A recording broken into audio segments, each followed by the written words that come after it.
Hello जी and welcome you all to एडुलिवा।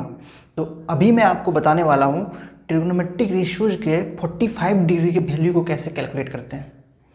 ठीक है, तो इसके लिए ऑब्वियसली हमें एक राइट ट्रायंगल तो चाहिए और उस राइट ट्रायंगल में एक 45 डिग्री एंगल भी चाहिए, क्योंकि जब तक 45 डिग्री एंगल होगा नहीं तो कैसे निकालोगे साइन 45 डिग्री का वैल्यू।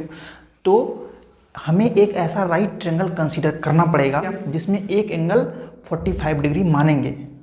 मुझे बताओ, क्या एक ऐसा ट्रायंगल पॉसिबल है जिसमें एक एंगल 90 डिग्री तो है ही और दूसरा 45 मैं खुद से बना पाऊँ? क्या ऐसा ट्रायंगल मैं कंस्ट्रक्ट कर सकता हूँ? तो 9th क्लास में पढ़ा होगा, उसके हिसाब से बोलोगे हाँ कंस्ट्रक्ट कर सकता हूँ। तो चलो देखते हैं।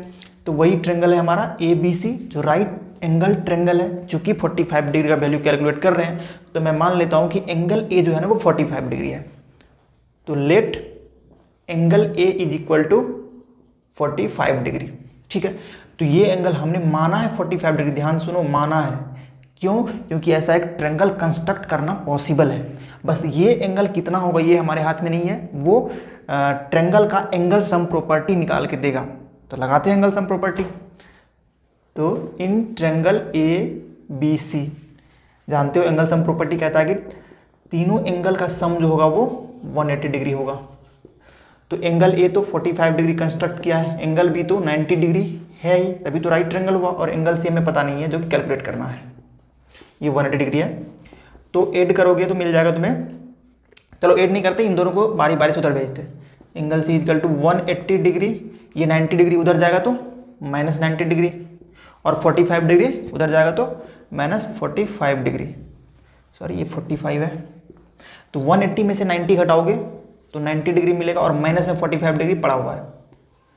तो 90 डिग्री में से 45 डिग्री घटा दो तो मिल जाएगा 45 डिग्री। वाह, एंगल से भी 45 डिग्री आ गया। अरे आना ही था, ये 90 डिग्री है, ये 45, तो 45 होगा तभी तो 90 दोनों मिला के और 90 180 होगा। तो एंगल C कितना मिला? 45 डिग्री। अब देखो कमाल होगा, ये 45 डिग्री हमने माना, ये भी 45 आया, मतलब इस ट्रायंगल ABC में एंगल A और एंगल C बराबर है। तो यदि किसी ट्रायंगल में दो एंगल बराबर हो तो उन दोनों एंगल के अपोजिट साइड जो होते हैं ना वो क्या होते हैं? बराबर होते हैं। तो एंगल A के अपोजिट में है BC और एंगल C के अपोजिट में है AB।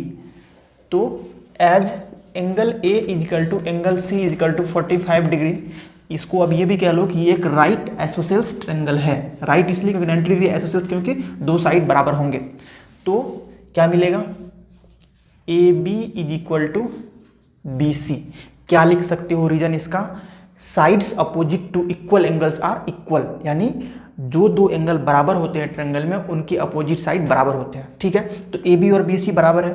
अब देखो बराबर है तो किसी के तो बराबर होंगे, तो लेट कर लेते हैं कि वो A के बराबर है।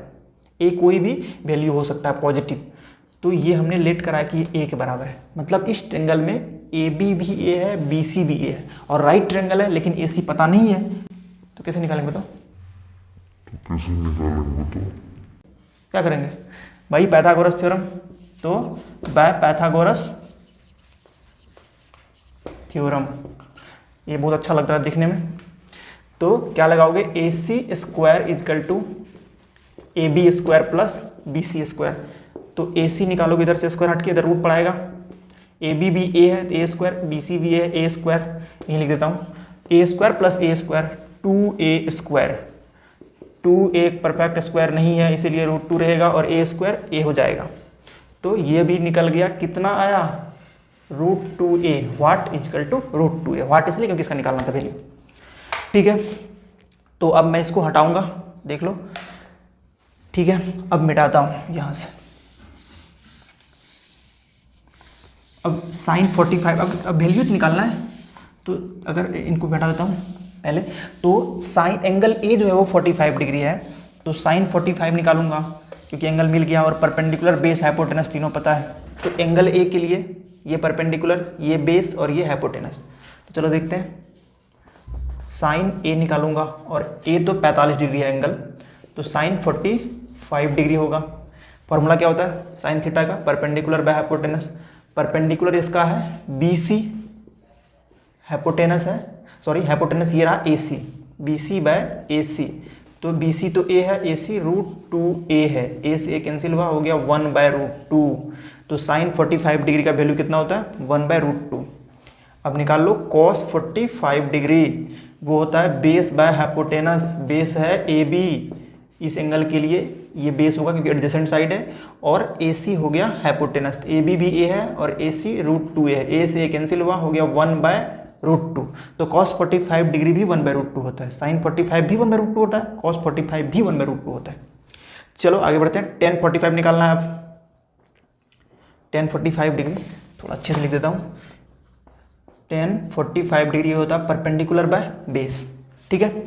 तो परपेंडिकुलर बताओ BC है, अरे बोलो, और बेस है AB, तो ये A/A, क्योंकि ये भी A ये भी A, कैंसिल हो कितना हो गया 0, अरे 0 नहीं 1 होगा, क्योंकि ये घटा नहीं है, ये कैंसिल हुआ है, मतलब कट गया ऊपर नीचे से। अब tan का उल्टा cot 45 डिग्री, तो वो होता है बेस बाय परपेंडिकुलर, बेस है AB, परपेंडिकुलर है BC, लेकिन दोनों का वैल्यू A ही है, कैंसिल होकर फिर से 1, ऑब्वियसली tan 45 डिग्री 1 होता है और 1 का उल्टा तो 1 ही होगा ना, तो ये हुआ। अब आगे लिखेंगे sec 45 डिग्री, जो कि होता है हाइपोटेनस बाय बेस, क्योंकि ये cos का रेसिप्रोकल है और cos होता है बेस बाय हाइपोटेनस, तो ये हाइपोटेनस बाय बेस हुआ। हाइपोटेनस AC है, बेस AB है, तो AC का वैल्यू √2a और AB जो है वो A है, फिर से A से कैंसिल होकर हो गया √2, and the last is cosec 45 degree which is reciprocal of sin। तो cosec 45 डिग्री वो होता है हाइपोटेनस बाय परपेंडिकुलर, देखो P/H साइन होता है, तो ये H/P हो जाएगा, तो H हो गया हमारा हाइपोटेनस AC और P हो गया opposite sides of angle A, तो वो BC है, तो AC है √2a और BC है A कैंसिल हुआ √2। लो जी, हमने सारे trigonometric ratios of 45 degree calculate कर दिए हैं। sin 45 डिग्री cos 45 डिग्री दोनों का वैल्यू 1/√2 होता है, ठीक।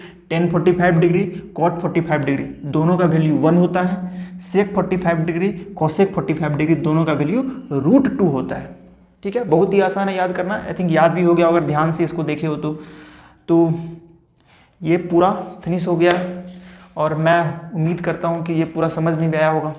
यदि समझ में आया होगा तो कमेंट करके बताओ कि हाँ समझ में आया, यदि कोई परेशानी है तब भी कमेंट करके बताना कि ये परेशानी है, आगे से इस पर मैं ज़रूर ध्यान दूंगा, ठीक है। Thank you.